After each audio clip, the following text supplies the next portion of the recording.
ang ating topic ngayong araw na ito.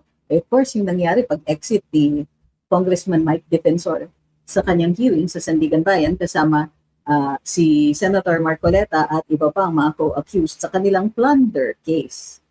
Alright, so pag-usapan po natin yung nangyari kay Congressman Mike. Pero in order to do so, kailangan natin mapanood.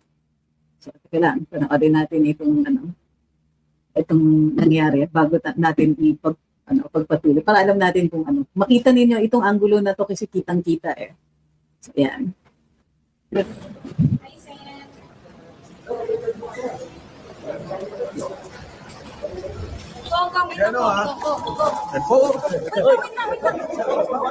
Grabe naman. Grabe naman yan. Grabe naman yung ginagawa nyo.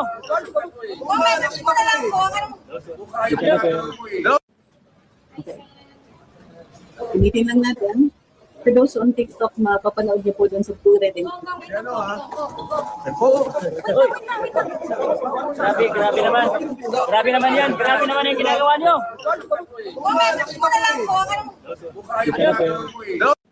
Okay, that's one. There's another one that I think needs to be shown also. Hang on. Sasaktan mo eh. Nakita ko eh. Mukha yung ginagawa mo eh. Dalawang beses na kami ni-raid ng BJMP. Post month na, yung post project, wala pa rin. Okay. Importante yung mga sinabi niyang yan. So, dalawang beses na kaming ni-raid at saka yung ghost project hanggang ngayon wala pa. So, but you'll have to also take a close look. He turned to speak to the media. So when he turned to speak to the media, nag-uumpisa pa lang siya ng kanyang salita. He was blocked from speaking, no? So let's examine the conditions.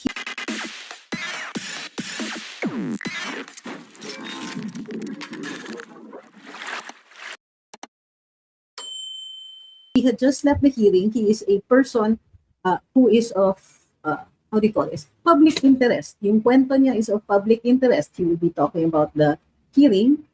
He would be talking about the conditions at BJMP. So what exactly was wrong? Why did the BJMP need to stop him? Ang tingin ko, this is part of something bigger. The aggression showed to Congressman Mike seems to me medyo excessive. Di ba? Hindi naman bawal magsalita. Posibleng they did not want him to stop for security reasons. Mas madaling i-explain yun sa totoo lang. O posibleng they did not want him to talk about certain conditions in his detention. Pero tingin ko, excessive pa rin talaga yung pagbato sa kanya. Like, pwede siyang kausapin eh. Hindi kailangan biglang yung haharangin siya. And physical yung pagkaharang, ha? So, kulang na lang talaga yung to put a hand over his mouth. So let's look at this. Bakit ganyan? So the most obvious, of course, is this is a violation of his freedom of speech. Totoo naman yan. The PNP, in this case, the BJMP, can only control the conditions but cannot stop him from speaking. So kunwari, BJMP can rush him from the court dun sa kanyang transportation. Pero yung pipigilan siya na magsalita, ibang usapan yan. So, the other thing, and when we mention the word aggression is, tignan nyo din kung ano nangyayari sa social media. It's also reflected in social media, yung ganitong klaseng aggression. You see newly created accounts or accounts that have been taken over by other people, pushing a very specific but very aggressively pushing it.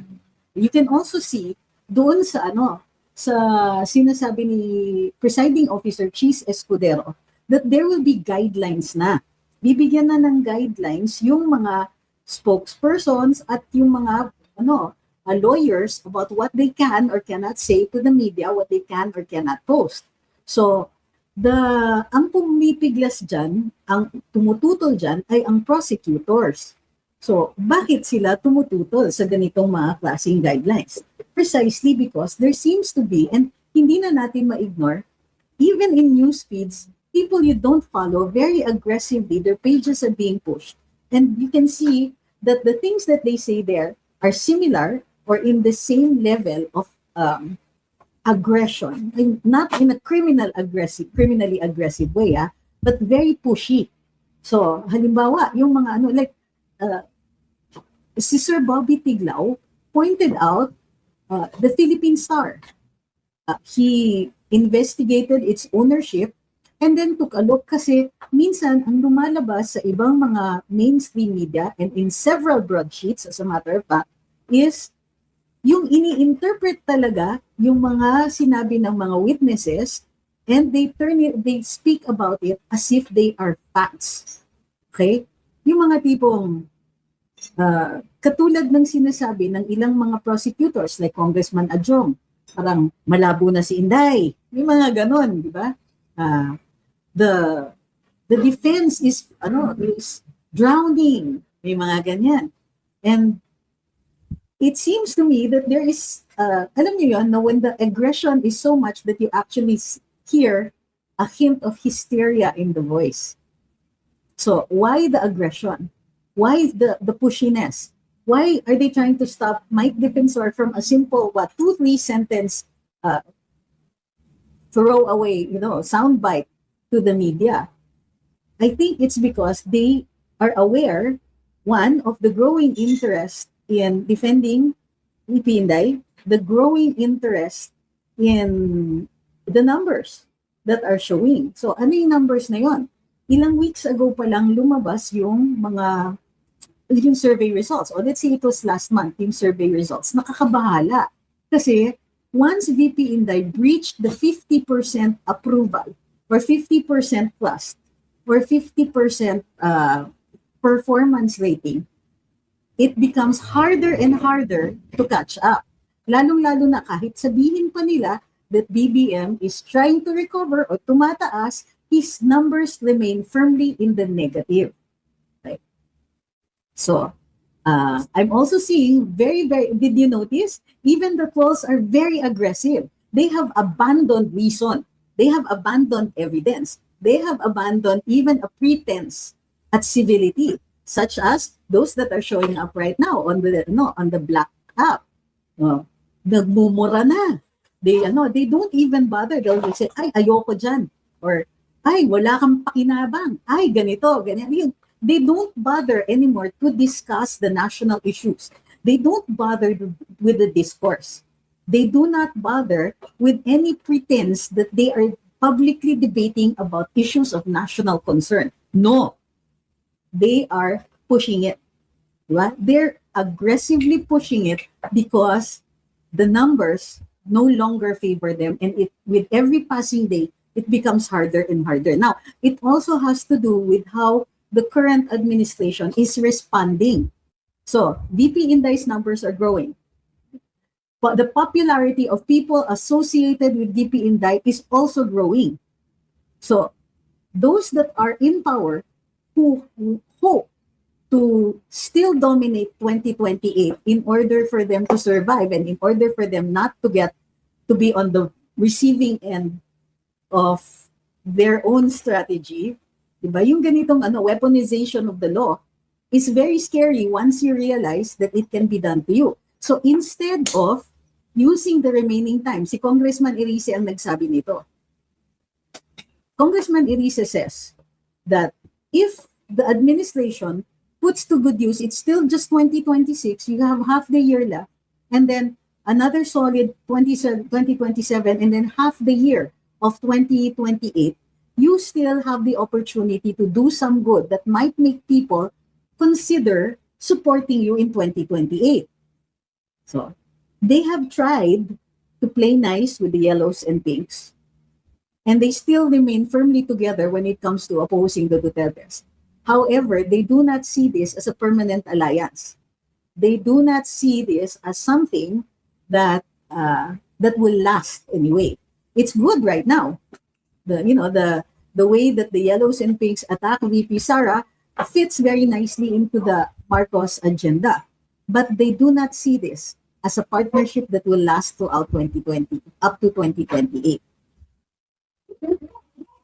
So, ang weird nga is that instead of using the remaining opportunity to do good for the country, to do, if they want to, kahit yung aggressive lang na PR works, such as, but not limited to, yung talagang nagbibigay ka ng serbisyo, lalong-lalo na in times of disaster, hindi nila ginagawa. Instead, they're using their primary strategy is using the law, the weaponization of the law, against political enemies. So, hindi ba nakakaano, hindi ba, it seems to me, it seems to me that this is not a strategy that is born out of careful planning. No, it is a strategy brought about by panic. So, which includes why those people who are pro-administration are also slowly losing their capability to discourse. Napapraning na eh. And when you are afraid, when you panic, thinking clearly is no longer going to happen. So this is how we're seeing it. And even especially when we point out that every time in the impeachment that the prosecutors come up with something, the defense just keeps harping on one thing. Look, COA, kayo yung nagsasabi na COA was the heaviest, for me, the heaviest case of the prosecution. They felt that they had evidence. Unfortunately, their evidence was limited to the audit observation memorandum and the notice of disallowance. But these things are temporary. These things are not yet established fact. And the moment it is pointed out that COA itself did not consider any criminal intent or criminal or malice in the failure to properly liquidate or adequately liquidate, they already have a problem. So, Orsky, the question you're putting forward is not only wrong. The reason all of this aggression is coming out is precisely because we have more than just a chance. Di ko naiintindihan why you think it is negative. The more they double down on VP Inday, the more they double down on people associated with VP Inday, people, it indicates the level of their fear, the level of their response, and what are they responding to? The continued popularity of VP Inday, the continued solidity of the DDS support, for lack of a better name, the continued, how do you call this, lack of credibility in any activity that the administration is foisting on us. So, I know that there are people out there who are looking at the aggression of government or the administration and thinking na, ay, kawawa naman kami. On the contrary, it is our strength that they are reacting to. It is the mass of things that are going for us that they are reacting to. They will not be this aggressive. They will not be this pushy if they didn't think that they needed to recover a lot of ground. Oh, kaya nga, tapos, sometimes even their own reactions are, how do you call this? Medyo ridiculous eh. Hindi niyo ba napansin? Tama ito, sabi ni Ralin, flood victims, tapos stuffed toys ang binigay. Yun nga, but it's only ridiculous when it's on its own. If there are no, how do you call this? If there are no, there's no food or blankets or survival relief goods, yung pag yung stuffed toys, nagiging ridiculous. So,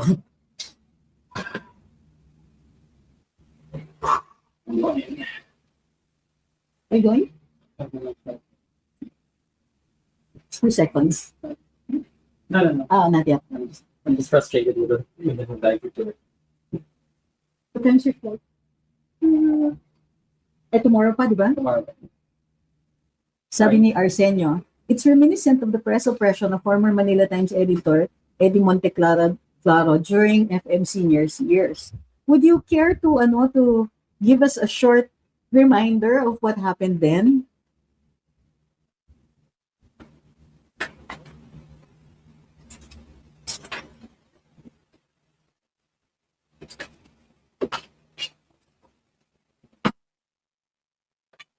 Sabi ni Julian Swirl, isa din sa nakakadiri is itong si Lacson. Kapag di niya kayang manalo sa balitaktakan, ipapakulong niya Lacson the Institute.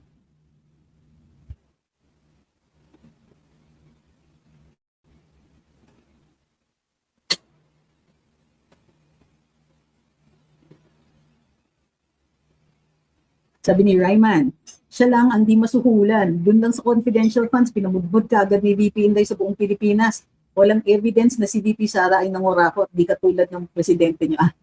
Hindi naman ako yung kausap mo. Bentang-benta, tuta ng utang, wala namang projects ang ginagamit ang pera.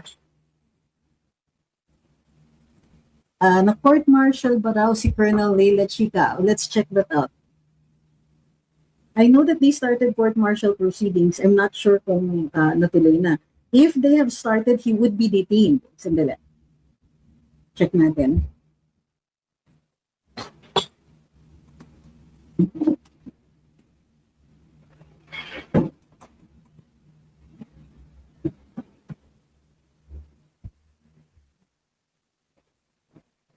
Sabi ni John, they are now afraid. Sana ipatapon na mga mandarambong sa Sparkleys. Tama, di ba napansin niyo grabe ang operation sa FB.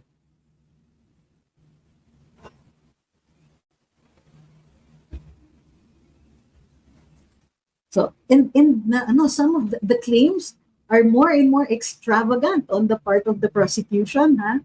We see that every day. Dun sa tama, may iba na na nagsasabi na, di ba, it's kumbaga parang out of touch with reality. I wouldn't say that naman, but it's what you call parang trash talking talaga.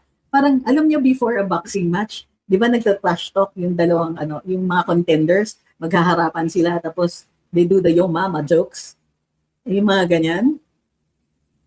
So, ang nakikita nga natin is that it's becoming more and more, kumbaga, desperation creeps into what they are saying already. So, umaangal yung prosecution. Diba? And when they're whining, you can tell that they're not getting their way anymore.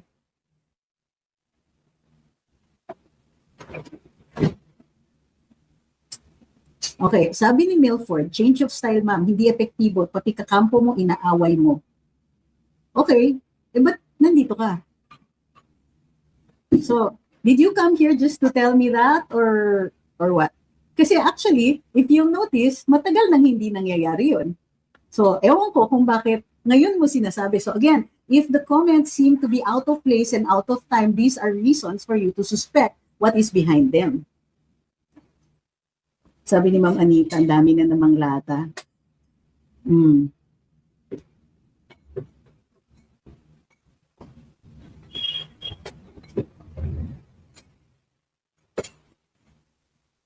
Sabi ni Patatutini, when PRD floated the idea of running for VP after his term, Monsod was so furious, threatening to take it to the Supreme Court. Now that BBM expressed the same idea for himself, Monsod is deafeningly silent.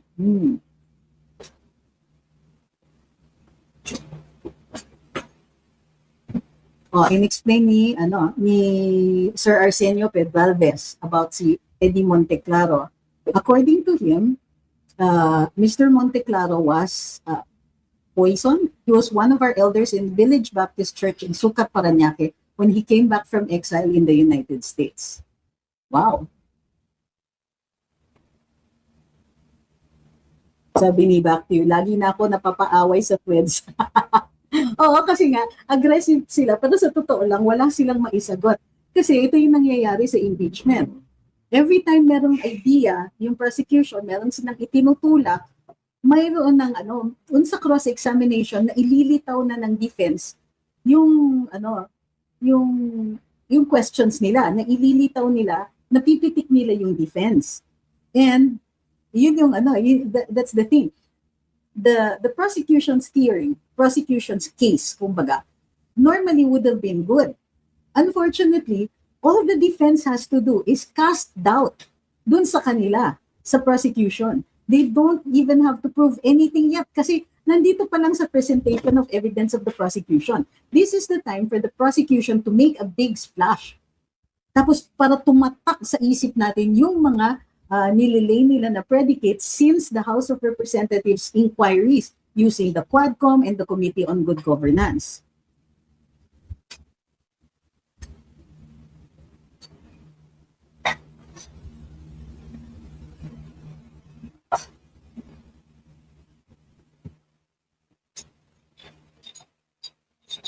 So, okay, Milford, I'll give you the floor. Yan ang problema. Pababa ng nanonood sa'yo. Kahit simula ng day 1 Duterte supporter ako, aawayin mo. Oo.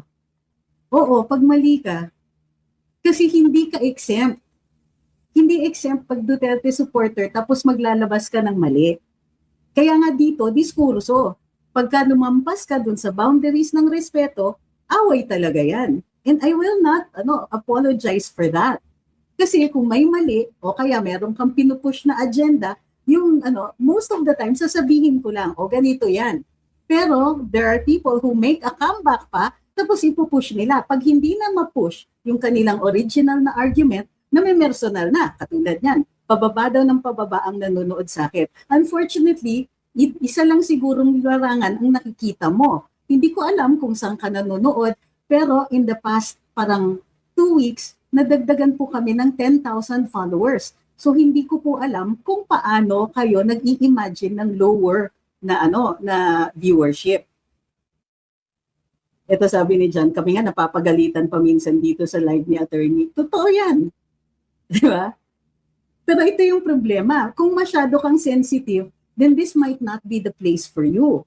You cannot force people into your paradigm. You cannot force people to conduct discourse in the way that you want unless it is your own platform. So ngayon, sasabihin mo, paano ako naging mali? Hindi na nga namin maalala kung sino ka. So you will have to understand, hindi personal yan. Kung mali ka dun sa discussion o magkasalungat tayo ng posisyon, unfortunately, you will have to take as much as you can give. So, okay, we've spent enough time on Mr. What's his name? Neil Ford. Okay. Sabi ni Ayam Paulo Vicente, naghahanap daw ng impeachment spok. Sana ikaw na lang. Mataas paghanga ko sa iyo since 2016. I'm afraid that even if that were asked of me, I might have to decline kasi I would not have the time. Sa totoo lang, I still have my studies to complete. Sabi ni Sir Arsenio, classmate sa kulungan ni Eddie Monteclaro, si Senator Jovito Salonga. Okay. Alam nyo, personally po kilala namin si Senator Salonga. He was our graduation speaker in the College of Law, and then he also was he's a family friend, classmate niya nung high school, yung kapatid ng lola ko.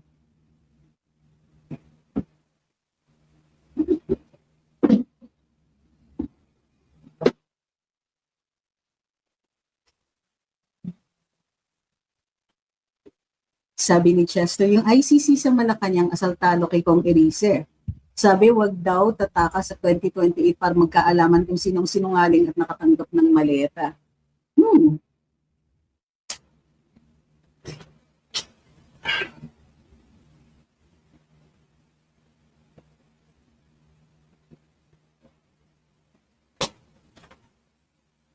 Pop Paul says, mga troll ni Bimam nagkalat dito sa COMSEC mo. Can you not say that? Kasi parang na-encourage nyo pa. Hindi na nga natin pinapansin eh.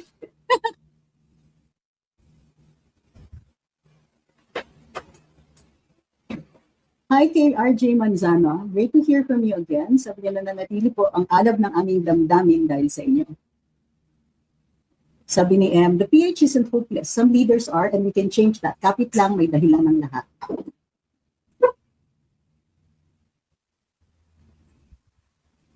Sabi ni Nem, I just tuned in. I'm very appalled by the way this admin is suppressing the opposition to hit Kong Defensor in the court. Well, to be fair, it was outside the courtroom.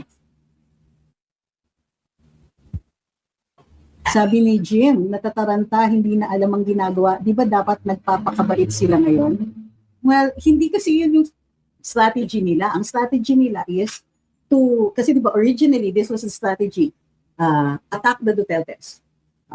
At first, it actually seemed to succeed kasi bumaba naman ang ratings talaga ni VP Inday. Ang solid-solid talaga were the ratings of PRD. Kasi, in fairness, di ba? He was retired, tapos called out of retirement to protect the Constitution. And then he was sent to The Hague. Ano nangyari? The more obvious the oppression is, the more, nagkaroon ng reverse effect. Imbis na magmukhang mali si VP Inday, imbis na magmukhang kriminal yung ginagawa niya, nagmukhang oppression because those who were seeking to destroy her went overboard. There's a balance to this eh.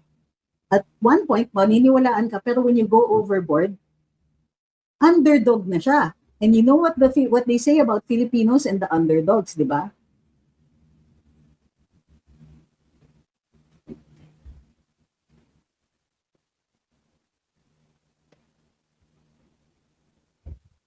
Sabi ni JP, hinahamon kasi ni Auntie Claire si Kong Erice na ilabas mga ebidensya niya at dalhin sa ombudsman. Sabi ni Kong Erice, kakampi niyo nakaupo ngayon, so sa 2028 na lang, kaya pikon na pikon si Auntie Claire. So, oo nga. Well, kumbaga, anong masasagot mo? Tama naman yung sinasabi ni Kong Erice, di ba? Sabi ni Yusek Claire, dalhin niyo sa court. Who says kailangan kong dalhin ngayon? As long as hindi pa nagpe-prescribe yung crime, pwede kong dalhin yan later on. Kung malala, kunwari the crime is plunder, ang tagal bago mag-prescribe niyan. Prescription ay nakakabit yan doon sa sa penalty. So, kung kunwari ang penalty mo 20 years, similar yung period of prescription, matagal, and it's counted from the time of discovery.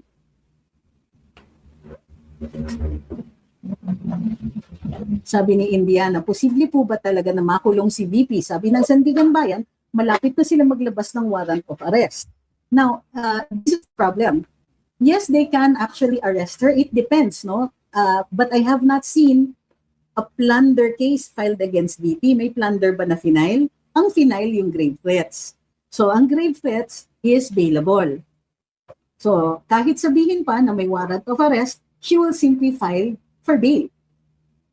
So, kung kunwari, plunder yung final, di sige, posibleng maging problema yan. Kaya lang, hindi ko pa nakikita na nag-file nun. Now, the other thing going for that is because VP Inday is an impeachable officer, kailangan ma-resolve yung issue na yan sa Korte Suprema.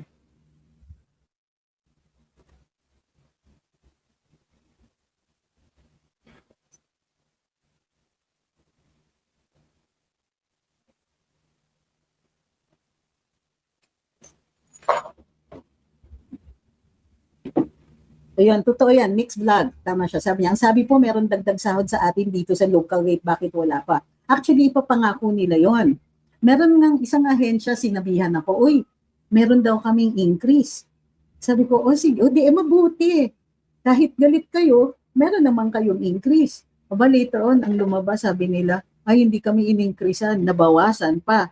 Kasi nga, walang-wala daw pera sa administrasyon. So sabi ko, tama na naman si VP. Sabi ni VP, wala nang pera ang gobyerno.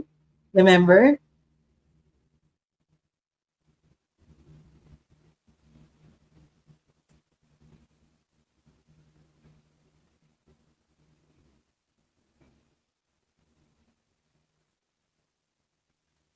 Hindi ko naiintindihan itong mga tanong ni Indiana. So kung bumaba ang rating ni VP para sa presidensya, posible na hindi manalo si VP. Sabi ng kabila, si Vico Soto at Sandro daw candidate na tatalo kay VP.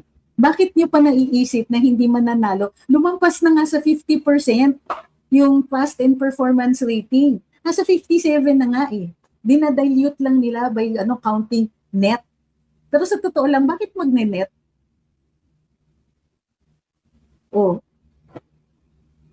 Of course, anything is possible kasi ang tinatanong ninyo, possibility. Iba ang possibility sa probability.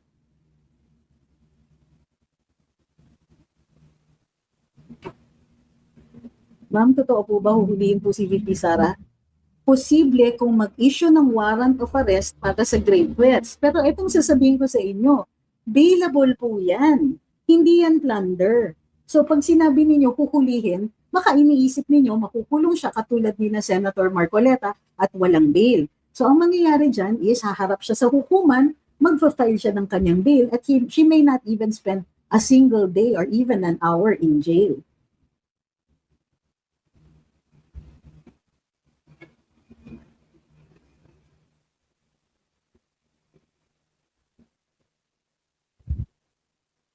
Is it true that the VP has the same immunity as the president? It should be. It should be. However, there is only one ruling pa lang.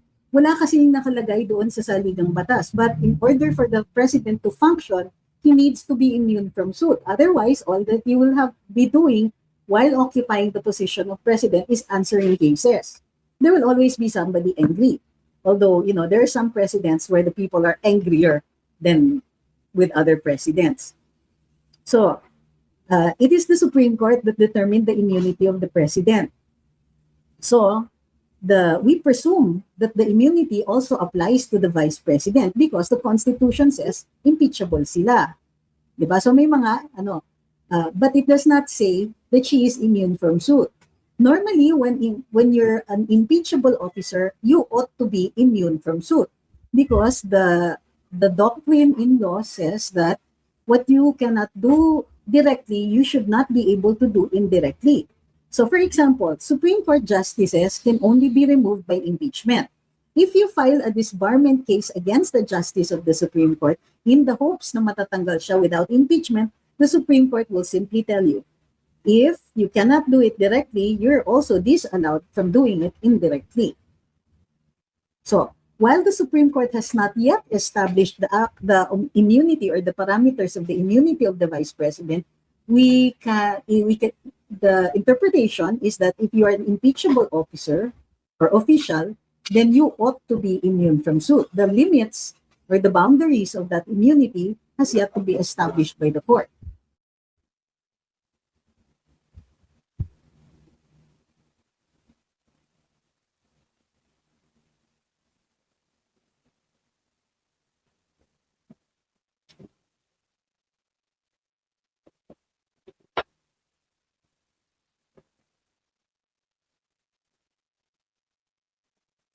Sabi ni Anita, nakakaangat ng spirit ang mga kagaya mo, nalilinawan ako sa mga explanations mo.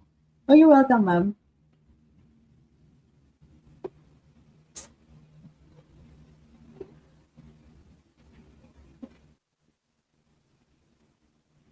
Sabi ni Ron, double jeopardy na ba impeachment at may case pa sa DOJ? Hindi po. Ang double jeopardy, same court, same crime, same facts. So, hindi po yan immunity. But the question, hindi yan double jeopardy. The question is immunity. What do you mean, so pwede sina Kong Mike and Senator Marcoleta mag-bill? Ano po yung antecedent nito? Kasi ang sinasabi mo, so, ibig sabihin, meron kang nire-reactan. Ano ba ang nire-reactan mo? What is the statement that precedes this? Kasi wala akong sinasabi about yung bail nila, ha?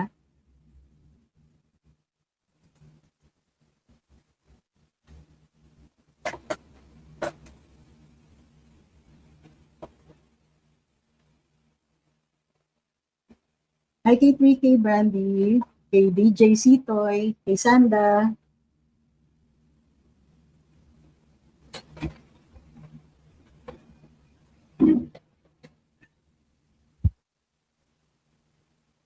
Sabi ni Donnie, baka si Baste huhulihin kaya ma'am. Sir, wala pong kaso si Baste. Well, si Mayor Baste, sorry, oh my God.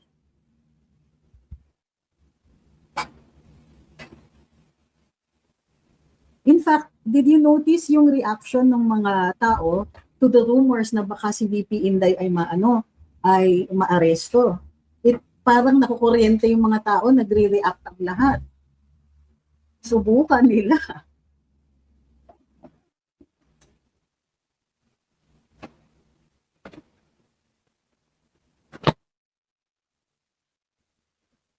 Hindi ko po alam kung ano yung binasa nyo, Sir Enan.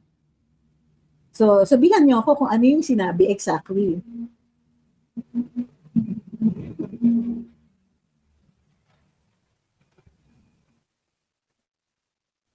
So, sabi ni Leo, malabo daw po ma-arrest si VP ayon sa vlogger na si General's Viewpoint. Well, argue it. Sabihin niyo sa akin kung bakit.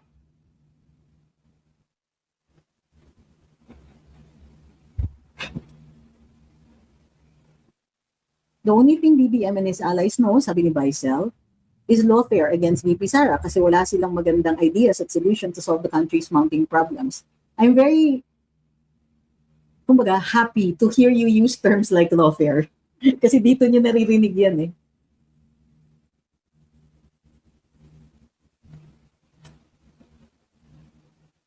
Sabi ni It's Me, kanina napadaan akong PUP na stop na po renovation ng building for better classrooms. Mukhang alam na.